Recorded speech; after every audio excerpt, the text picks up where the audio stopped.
I wanted to cover a topic about if you've ever been called a victim after experiencing trauma. And what I mean by that is, you've got a victim mindset, or you're just being a victim, and you hear those words and it really just irritates you, sort of thing, because like, this trauma has happened to me, it's really upsetting. Why would you say I'm being a victim of this? Of course I was a victim. I'm getting very angry about that. I just wanted to offer a reframe on what that might mean. And to be honest, some people can say that with ill intent, like to push you down even more. Another phrasing of it might be, you should just get over this. You're depressed, just get over it. Solved. Psychology disappeared. What it does remind me of, and I know this is a weird tangent, but it does relate, is with Buddhism, for example. Now, I'm not Buddhist, I'm not here to sell Buddhism as a religion, I follow Taoism, but as an example, now they might say that Buddhism sees life as suffering. You think, well, why would I join a religion that sees life as suffering? That sounds insufferable. What would be the point of that? It's like, are we all just going to sit around and go, life is bad, sort of thing? Or it's like your first lesson to Buddhism, it's like you see the Buddhist teacher and it's like, okay mate, just stand with your legs apart, the first lesson's about to begin. I'm just going to warm my legs up and I'm just going to go straight up.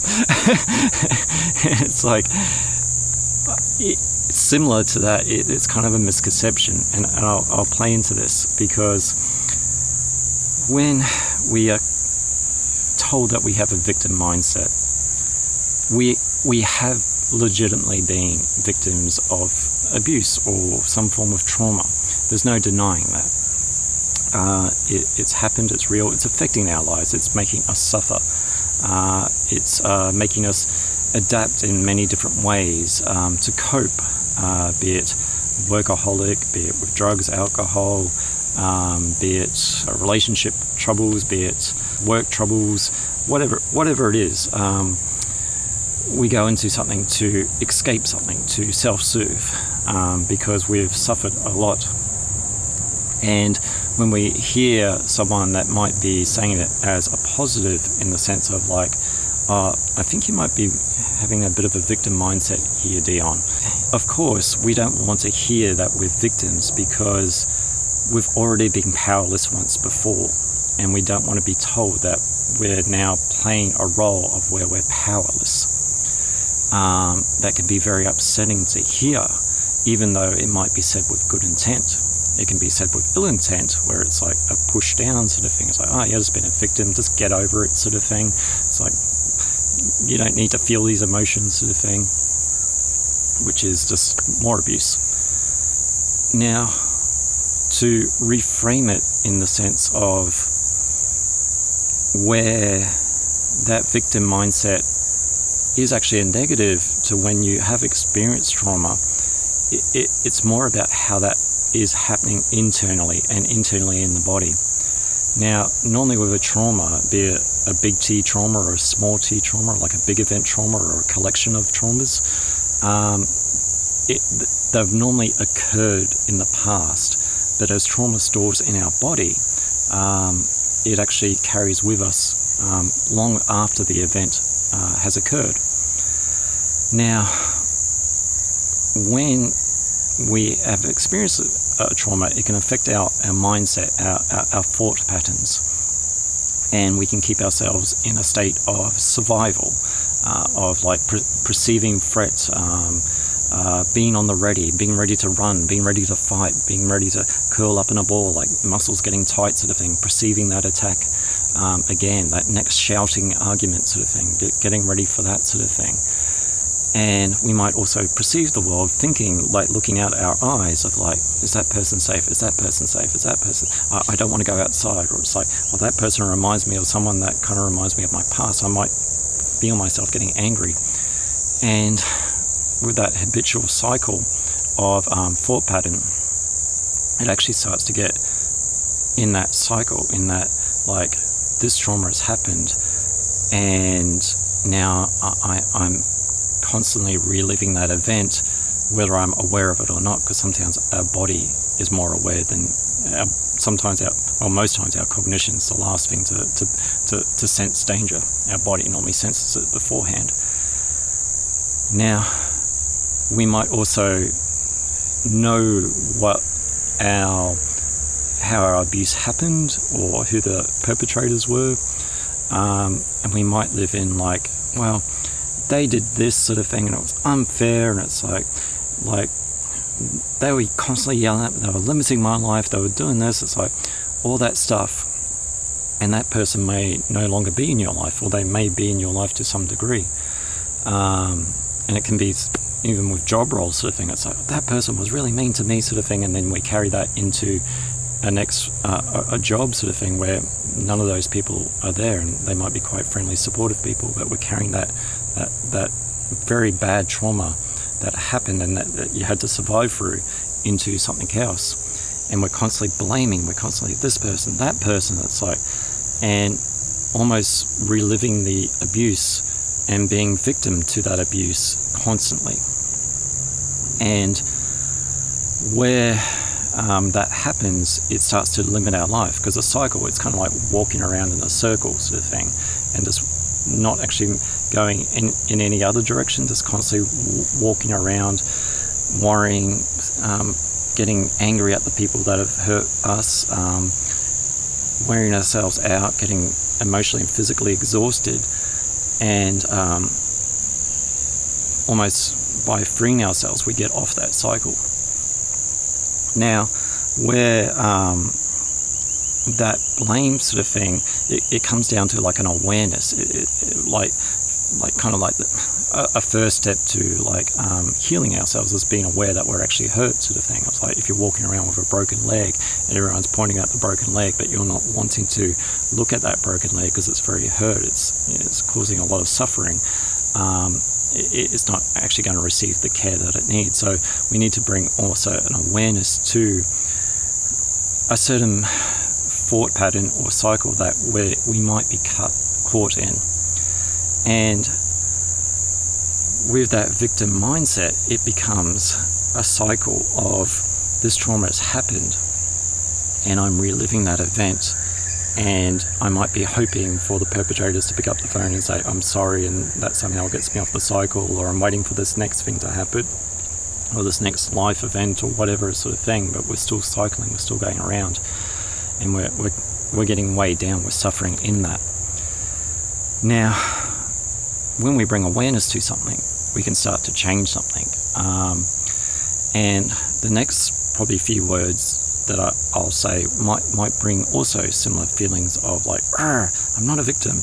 But with awareness that, hey, I might be stuck in a thought pattern where I'm either expecting somehow that the other person who is abusing me will magically change and say sorry, and that will absolve me all of my past trauma, or that by blaming the other person who hurt me, it's like there's no denying that, but by constantly reliving in that, I'm hurting myself, because the other person doesn't want to change.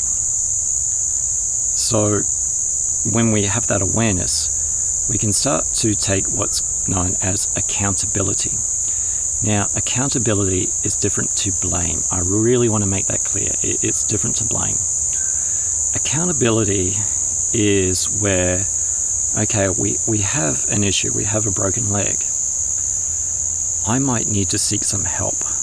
I might need to start making some changes for my life, rather than hoping that the abuser or other people will change for us. When we start to take accountability, we start to take accountability for healing ourselves. We don't take accountability for the abuse that happened to us. We can't take accountability for that. We definitely weren't asking for it. But what we can do is start taking personal accountability of how we want to direct our lives. Do we want to keep going around in that blame cycle, or do we want to start stepping off? Because another way to think of it is, if we're living in that blame cycle, then the perpetrator who caused the abuse is still winning in a way. They're still abusing us. they're still weighing us down with past abuse, and they might be going on living their life happy as Larry sort of thing. Well, whilst we're waiting for that, sorry. So by taking personal accountability, we start to self-direct our lives on a different direction, and that direction is on a healing journey, a recovery journey, a journey that is honouring ourselves and healing ourselves. And whether we do that alone or with support of friends, families, professionals, whatever it is, we start to direct ourselves off that cycle, and we start to go on our own journey to find ourselves. And in finding ourselves, we start to get back to our authentic selves, because when we're having to conform to other people's needs whilst getting abused in that sort of thing, we start to lose parts of our identity. We start to almost parts of ourselves become broken, as in like with a broken leg sort of thing. It's still part of you, that leg, but it's broken, it's hurting, and our emotions might be hurting. So by healing, by bringing awareness, by bringing accountability to how we want to direct our lives away from the cycle of abuse that we've been surviving in, we can then start to heal and recover parts of ourselves and start to find our own identity in what we want to do. Because a lot of what we've had to do is in service of others, to either people please, to either live our lives not doing what we want because other people want us to be there for them, or want us to go be doctors or whatever, some job role sort of thing that just doesn't feel authentic to us. It doesn't emotionally and physically feel good to us. That's where we start to find our authentic journey and start to go on our own journey, which is similar to with Buddhism. It's like the wheel of life sort of thing. It's like going around reincarnation, and then it's like through practices, be it meditation, movement, whatever it is, actually lessen the suffering. It's not about living in suffering. The choice of living in suffering is just being back on that wheel sort of thing, being back in that cycle. Google trauma-informed yoga sort of thing, and there's even people that will quote Buddhist quotes as a way to look at life differently. It's not like, and the Buddha said, you must suffer constantly sort of thing. That's like suffer. It's more about like with anger sort of thing. If you get angry at anger, you get two angers sort of thing. So you're fighting fire with fire basically sort of thing, which is only going to cause you inflammation, stress. So a lot with Buddhism is how to avoid suffering, how to get off that wheel of life. And I guess if you're currently suffering at the moment sort of thing, then it's a way of practicing techniques to actually lessen that suffering. It would be similar to be going to a psychologist or a doctor to mend or deal with those issues that are causing us sort of thing. It's like, and with Buddhism, there's mindfulness, for example, mindfulness meditations, Buddhist concepts and that. So it's ways of avoiding suffering, how to get off that wheel of suffering, how to get off that blame cycle, how to get out of that victim mindset, because a mindset could be like set like a cage sort of thing. And once again, we're tormenting ourselves with past abuse and that. So having almost a mindset of, well, this has happened to me. I did not deserve this. There's no denying that. But do I deserve to suffer for the rest of my life for something that someone did to me? So starting to change the mindset, starting to bring awareness to that, starting to take accountability of like, what can I do in this moment to change my mood, to free myself of this frustration, whatever I'm feeling, a low mood, for example, and how can I start getting back to who I am before all of this abuse.